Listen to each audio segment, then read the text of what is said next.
We're not Coca-Cola, Disney, Microsoft, and that's exactly why our marketing has to follow a different rule. One of the main issues we need to understand is that, like a lot of things in life, there's an 80-20 rule when we're establishing our marketing. And the reason we need to follow an 80-20 rule in our marketing is because there's two types of marketing. There's conversion-based marketing, and then there's branded-based marketing. Conversion-based marketing is marketing that drives sales today that we can collect money on today. Branded marketing builds our name in the greater world. Most ad managers and agents, and a lot of real estate agents make this mistake too, copy big brand decisions when it comes to market, which is not the greatest idea, because then they turn around and they wonder why nothing changes. Let me show you why the 80-20 marketing mix between conversion-based marketing and branded-based marketing actually works in real estate in particular. The 80-20 rule balance is super important, especially when we're establishing ourselves and we're working our way up to the point where we are becoming that community name, because that community name is not going to happen overnight. We can't pay for that, not effectively. I'm sure that there's some exception to the rule, but if you want to be that 1 in 1,000 and run the gamble on that and risk your wealth and risk your career on that, keep your own counsel. 80% of your effort needs to go into the budget that focuses on direct response conversion-based marketing. That's your ads, your chatbots, your infrastructure like your website, lead capture and email sequences, things that get you the work today, things that amplify the marketing budget that you've already invested. 20% of your budget goes into building your name publicly. Building a long-term brand authority is important long-term. That's why we need to invest in it long-term. And we're not banking on our name to sell us immediately. Frankly, nobody knows who we are until we've done the business, which is why it's so essential to do the 80% conversion-based. The 20% type of things that we want to focus on for the longevity of our careers, the branded stuff. That's things like authority-based books, press releases, high-end content. And the reason we push that out to the end is because the problem with these branded opportunities is they're glitzy and flashy things like expensive TV interviews and TV appearances. If you want to go on TV, the prices that I was quoted for a 3 to 5 minute spot where I show up on some random after work hours have started 3 to 5 minute news spot was $6,000 to $10,000 to say my name on TV and then disappear. And I wasn't even the one driving the questions. It would have been the show host who would have been driving the questions. That is an extremely expensive place to put your money. What is our ROI on that? How long do we have to wait for that to eventually pay off? It's going to be a long time. And the part of the problem is because it is so cool to go on TV, everybody's going to want to go on TV, and we need to resist. We need the discipline to resist the urge to do the fun, glitzy stuff like going on TV when we can't afford to go on TV. Why you can't do branding only is important for a couple of reasons. Global brands can coast on awareness. We cannot. I say that because they have $100 million quarterly ad budgets.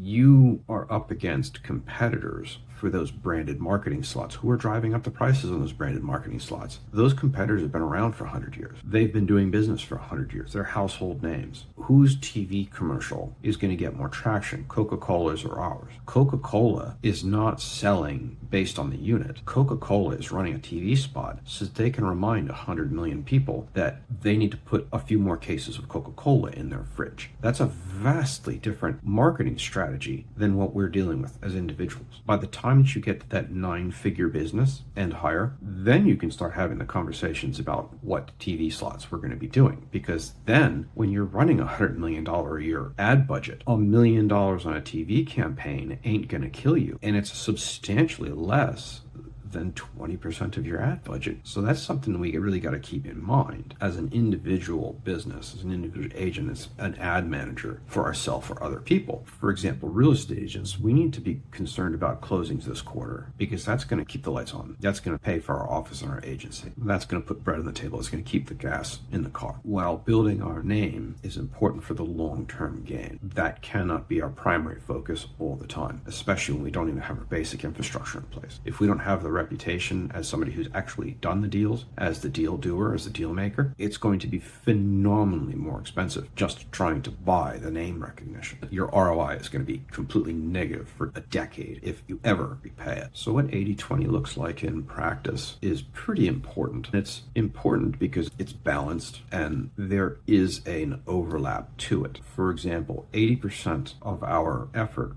especially early on, needs to go into pay-per-click campaigns, into your chat bot that runs your website and acts as your assistant 24/7, making your offers, creating your MLS and turning them into posts so that you can have good, solid content for yourself. You'll need emails, follow-up email sequences that contact people you've been in contact with who have not purchased, who have not signed up with you yet. Your 20% items become things like your press releases and credibility-based books, ultimately career memoirs. When you're at that apex of your career and you've been a top 1% seller for 3 decades and you're looking to cement your legacy, you don't need to make that investment when you don't even have 10 sales under your belt because your branding and your credibility isn't built yet. You don't have the track record to have that kind of conversation. To tie back into revenue, we need to keep this balance until we're mid-6 to 7 figure range. And the reason that's so important is because it's going to take a gradual shift into a more branding approach once we're dominant. Because if we're spending money on a press release for an upcoming home that we're trying to sell and we don't have the name, somebody's going to look at it and say, who's this? So who are we actually spending our money for? Are we spending the money for ourselves or are we spending the money for our business? Because if we're spending the money for ourselves and for our own ego, that's not going to put bread in the pantry. It's not going to fill up our gas tank. We need to make sure that we get new people coming in to buy our houses, new people coming in so that we can list their houses for sale. Those kinds of critical system things are super important because if our business can't survive for today, we're not going to build that name. And we need that track record. We need that experience. We need those names in our database that we can reach out to ultimately. If you want help recalibrating into a more healthy 80-20 or 90-10 based marketing mix so that you can stop trying to copy multi-billion-dollar brands and then you can start acting like a